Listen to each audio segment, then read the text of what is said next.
As ações preferenciais da Petrobras estão subindo mais de 7% no dia de hoje. Nesse vídeo, vou comentar o que está acontecendo, por que o mercado está tão otimista com as ações da Petrobras e também revisitar um pouco a tese, já que no início do ano a gente fez um vídeo informando que a gente havia recomendado venda das ações da Petrobras. Chegou a hora da gente olhar novamente para a tese e ver se vale a pena, será que a gente mudou de ideia ou se a gente continua achando que tem outras oportunidades melhores do que a Petrobras. Então, se você tem interesse nesse tipo de conteúdo, já se inscreve no canal para não perder os próximos vídeos e deixa o like nesse vídeo aqui para o YouTube saber que você gosta desse conteúdo e também para ajudar a chegar a mais investidores. Bom, pessoal, falando da notícia em si, então a Petrobras, as ações ordinárias estão subindo 7%, as ações, aliás, as preferenciais 7%, as ordinárias chegaram a subir mais de 9% durante o pregão de hoje, basicamente por dois motivos. O primeiro, o JP Morgan deu uma recomendação de compra, né? Alterou a recomendação que ele tinha anterior para uma recomendação de overweight, que é praticamente compra, né? Quando eles acham que uma ação vai performar acima do mercado, eles aumentam a posição dessa ação nas carteiras recomendadas deles e a Petrobras foi uma dessas ações que eles acreditam que vai ter um retorno acima do mercado. E isso, não por si só, não fez as ações dispararem 6%. Também tem o fato de que hoje o petróleo está subindo mais de 2%. Então isso aí, por si só, teoricamente já faria as ações subirem. E quando vem essas duas boas notícias num dia só, de uma vez só, as ações sobem até mais. Falando da recomendação de compra do JP Morgan, eles têm um preço-alvo de $20 até 2025.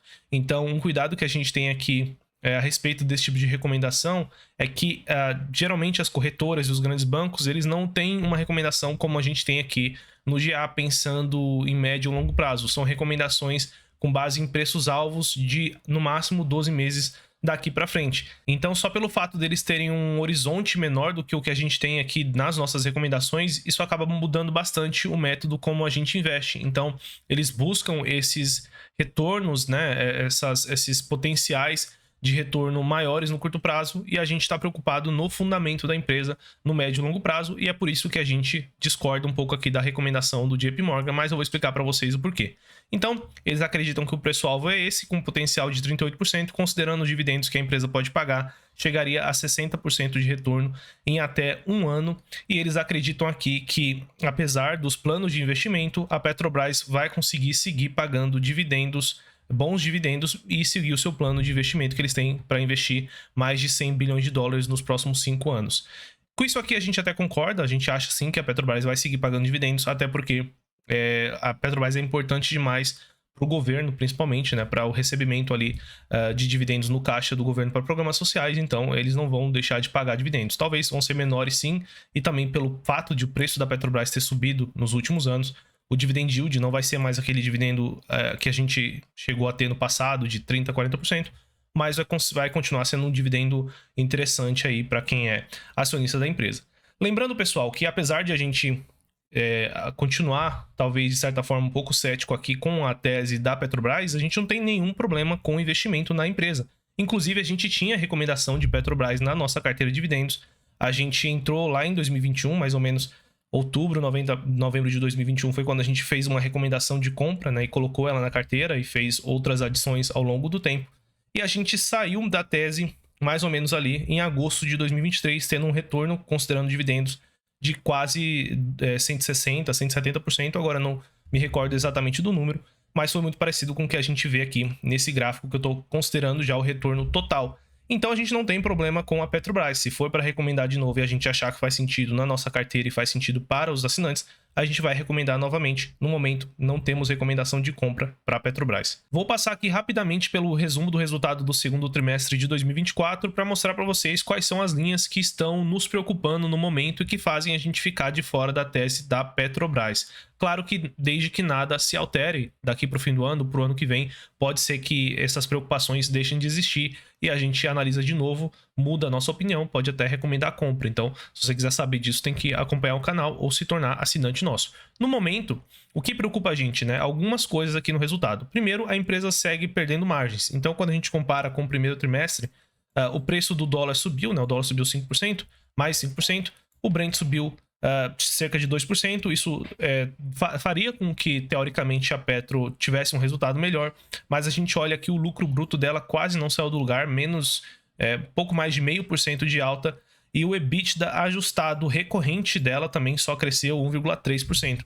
Isso faz a gente entender que a empresa está perdendo margens, né? Inclusive, se você olha as margens EBITDA ajustadas das operações da empresa, principalmente na operação de petróleo, ela perdeu margem, mas especialmente na parte de refino, ela perdeu muita margem, o que faz a gente crer que a defasagem no preço da gasolina e no diesel que ela tem praticado e praticou ao longo do segundo trimestre, agora essa defasagem caiu bastante, mas ela praticou bastante ao longo do segundo trimestre, nessa estratégia talvez de amenizar o repasse de preços para o consumidor na ponta final, está fazendo a empresa ficar menos lucrativa, e isso é um problema quando você é acionista da empresa, você quer que ela seja o mais lucrativa possível.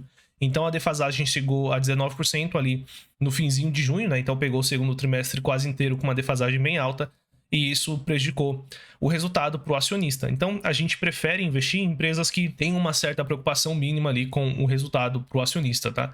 Um outro problema que a gente enxerga aqui na Petrobras é uma questão de investimentos, né? Então a empresa vai investir esses 100 e poucos bilhões aí, até mais, possivelmente.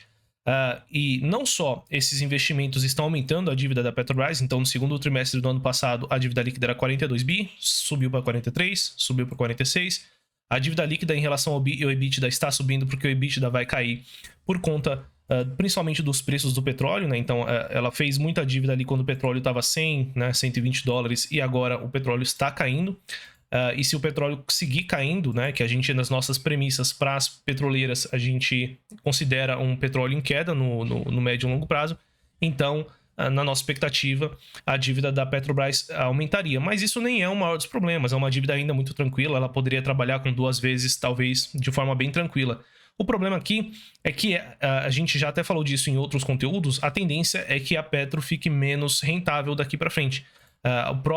Os próprios diretores lá de investimento da Petrobras comentaram que as taxas de retorno para os projetos de exploração e produção passavam de 23%, e o que eles estão exigindo ali para parte de energia, que é o que a Petrobras vai investir mais a partir de agora, não mais, né? Vai investir bastante a partir de agora, é 8%, né? E se você não entende essa nomenclatura, basicamente o retorno que ela vai ter, né? Se ela investir 100 bilhões de reais nisso, ela vai ter um retorno, por exemplo, de 8 bilhões de reais por ano, só para facilitar aqui o entendimento. Então, se você está trocando um retorno, né, deixando de investir uma coisa que te dá 23% por ano para te dar 8%, obviamente que o seu ROIC vai cair, e a gente já viu isso acontecendo com a Petrobras. Então a Petrobras teve já essa fase mais megalomaníaca, inclusive no governo anterior, né, no governo petista ali entre 2003 e 2008, investindo em um monte de coisa, comprando refinaria, investindo em um monte de coisa que não era o core business da empresa, que é o pré-sal, que é esse petróleo de alto valor e de baixo custo de extração. E olha o que aconteceu com o ROIC da empresa, ela chegou até a dar prejuízos ali, como a gente já sabe. E ela vinha recuperando e melhorando, e agora ela volta a ter uma queda na rentabilidade. O problema ainda é uma rentabilidade alta, um ROIC alto, é uma empresa não endividada.